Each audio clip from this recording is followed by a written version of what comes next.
Every year we do a goal-setting session, but we have I think five of our 9 board members have served less than a term, or they're pretty new. And I know that we pay a dues to the Nebraska Association of School Boards, and they will come out and on-site do a work session with us and go over the roles and superintendent-board relationship, et cetera, et cetera. And I think it would be great. I think it'd be something that we could do. I think it fits our mission statement when we talk about lifelong learners, and we require professional development of our teachers and our administrators. We've been working with Don Fritz for the last year and a half, and so I just think it would be good for us to do. That's up to you, of course, but that would be my recommendation, is that we do something like that. We could still have a goal-setting session later on, or we could work with our own school improvement group and look at the goals that they're going to come out with. But that would be my recommendation. So, Sean, that's all I got. I'd say starts on with 10:30 this Friday. 9 o'clock. 9 o'clock. It's finished at 10:30. Okay. It's right here in this room. This room. If any of you guys get a chance to attend that, I think it would be a good one. I'm going to try to. One of the things, just so you're aware, that I pulled it out, there's a bunch of stuff out there on schools, and should they be pulling the plug on cyber bullies, experts and stuff that are in there that deal with that kind of thing. So I think, especially when we've gone into high tech and have all our kids on computers now, I think it's something we need to be aware of. So, thank you, sir. Let's move on to then our principal, Mr. Rose, if you would, please. Okay. I'm going to report, and then I'm going to excuse myself and help run the tournament. But basically, the things that I had are pretty self-explanatory. One thing I guess I wanted to talk about, and I worded it so, over the course of the last several months, I've had parents, other community members approach me in concern of the use of illegal drugs within our community that are within our school. Several weeks ago we had an incident where I was notified by the sheriff's office of a report that turned out to be true. Many of the conference schools that I've listed, a couple, have utilized the use of drug dogs for the last several years. And we've done it a couple of times through the 16 years that I've been here. We've talked about it as an administrative team and believe that it probably is something that we need to utilize again. But we felt that it was best to bring it to the board also, get your input, and then make a decision from there.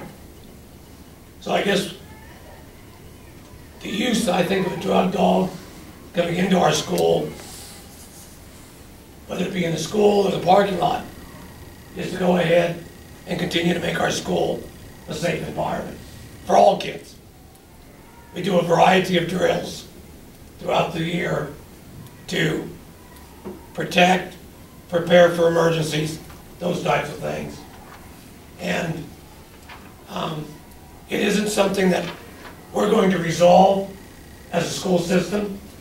This is going to be certainly a community resolve if we're going to eliminate or at least deter students from using drugs that will cause them harm or could cause other students harm.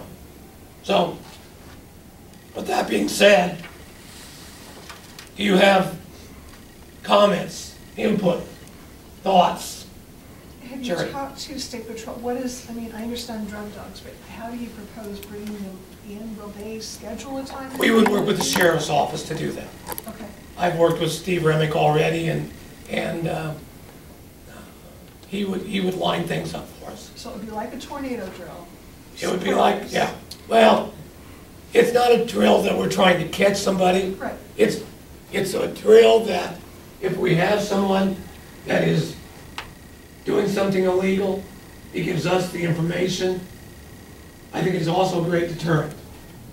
I think our conversation tonight will certainly be somewhat of a deterrent. But I also know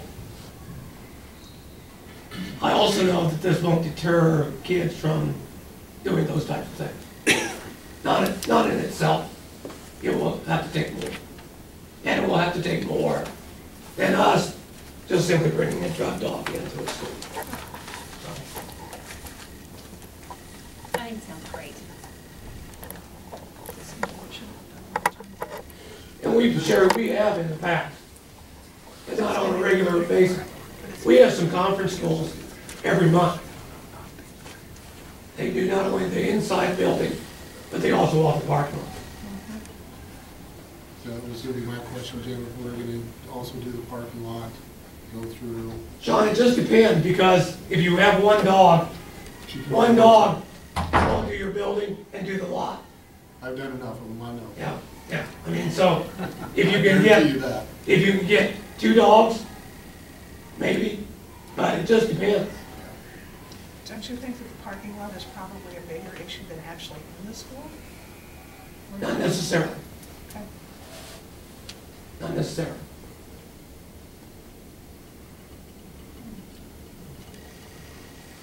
You know, leave that up to your discretion between you and the law enforcement, what area would be best served. That would be my opinion, I agree. Because then between the two sides, you guys know where you want to go with it. You know what needs to be done? Any other questions of me on any of the other items that I had in my report? I have a question for you. Yeah. Jim, now would these be, would the students know about this ahead of time, or is this more of a, just a surprise? They would not necessarily know, Clark, that it would be a dog coming in, no. Okay.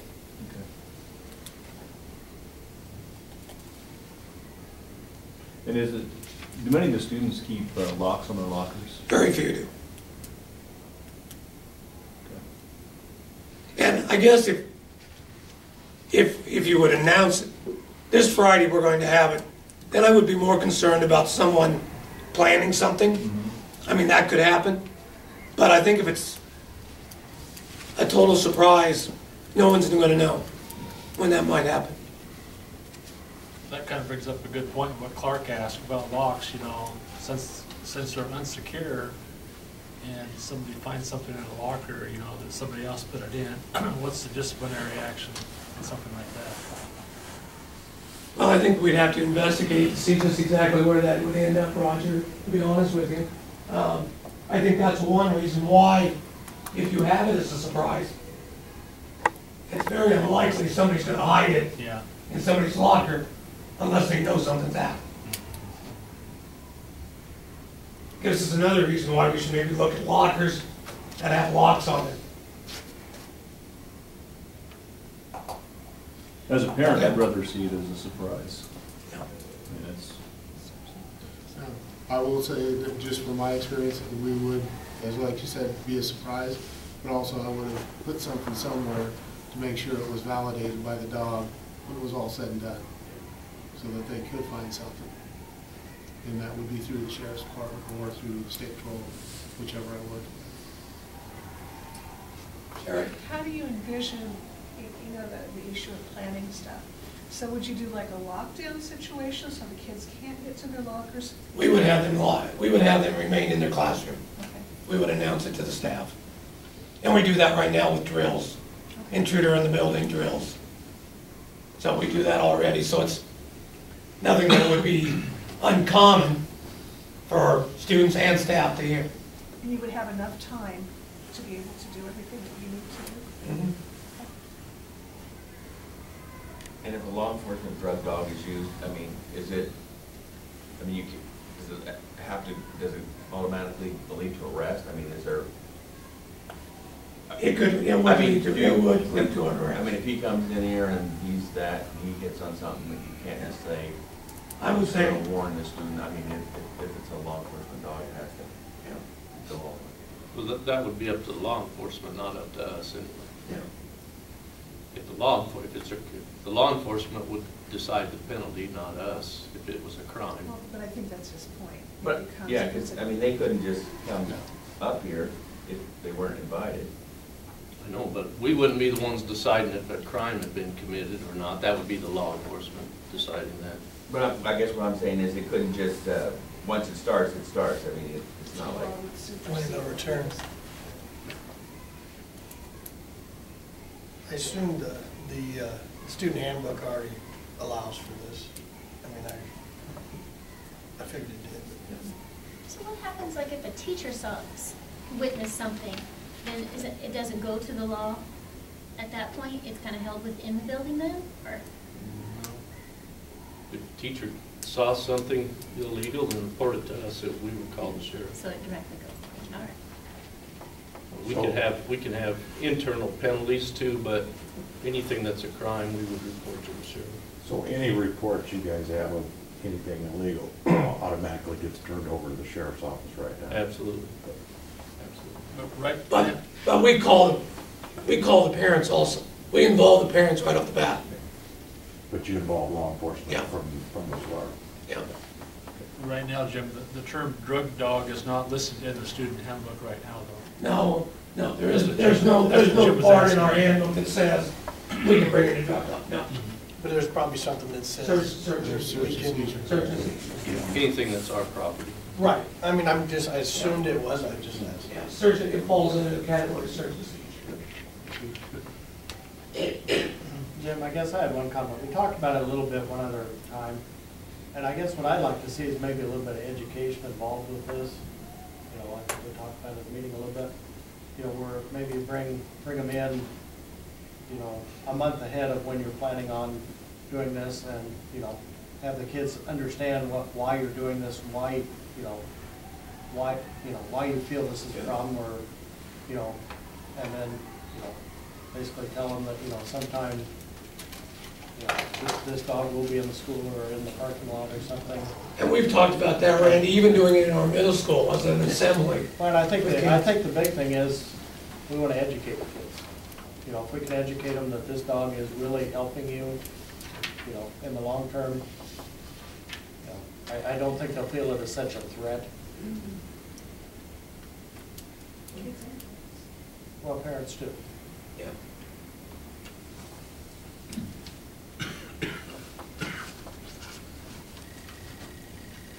Any other questions, comments? Okay. Thank you. Thank you.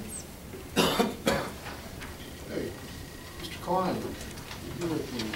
A couple of items here, not a whole lot to add to the written report. We've done our statewide writing exam already this year. All of our 8th grade students have taken the exam, so we have 100% participation in that assessment, which is good. The statewide reading exam and the statewide math exam are the two other statewide exams that our students will be participating in this year, and we'll be administering those in April, just so you know.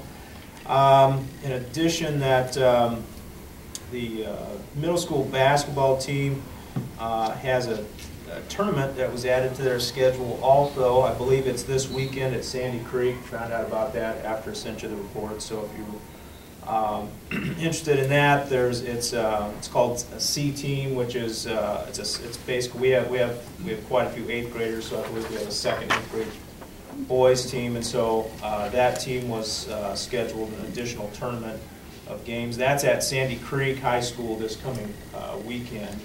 Our 8th grade students participated in the National Assessment of Educational Progress.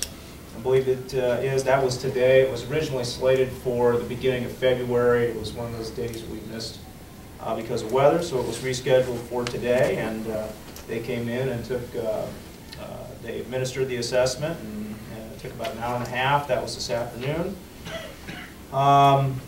Other than that, included a note about our students participating in the countywide spelling bee. They did a fine job again this year, so we're awfully proud of those students that participated. In my particular report, I included just a brief introduction of some of a professional development discussion that we'll probably save for the calendar piece later. But I included that in my report as well. Any questions? Thank you, sir. Thanks.